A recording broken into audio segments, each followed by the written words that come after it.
Hello guys, నేను మీ Harika. Welcome to my channel. మా సిద్ధికి అయితే తిరుపతి వెంకటేశ్వర స్వామి దగ్గర తల ఇచ్చే మొక్కు ఉందండి. కాకపోతే కొన్ని కారణాల వల్ల తిరుపతి వెళ్ళడానికి అవ్వలేదు. కానీ పాపకి తల అయితే తీయించాలి. ఎందుకంటే తల బాగా పెరిగిపోయింది అండ్ నెక్స్ట్ ఇంకా మొక్కుబళ్ళు ఉన్నాయి. దీనికి పరిష్కారం ఏంటని పంతులు గారిని అడిగితే మాకు ఈ విధంగా చెప్పారు. మా విలేజ్లో అయితే వెంకటేశ్వర స్వామి టెంపుల్ ఉంది. ఇక్కడైతే తల తీయించమన్నారు. తల తీయించే ముందు 3 కురులు కత్తిరించి ఒక పసుపు క్లాత్లో వేసి కురులు, అక్షింతలు, కాయిన్ ముడుపు కట్టి దాచి ఉంచమన్నారు. ఈ ముడుపుని మనం తిరుపతి వెళ్ళినప్పుడు స్వామివారికి సమర్పిస్తే మనం మొక్కు చెల్లించినట్లు అవుతుంది. మా సిద్ధికి అయితే ఇంక తల తీయించేసాము. సిద్ధి అయితే చాలా ఏడ్చేసింది. ఇంక అక్కడే స్నానం చేపించేసి గుండుకు చల్లగా ఉంటుందని కొద్ది గంధం అయితే రాసేసాము.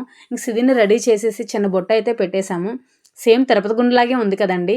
మీ పిల్లలకి ఎప్పుడైనా ఎలా చేసి ఉంటే కింద కామెంట్ చేయండి. ఇంక ఫైనల్లీ స్వామివారి దర్శనానికి అయితే వెళ్ళాము.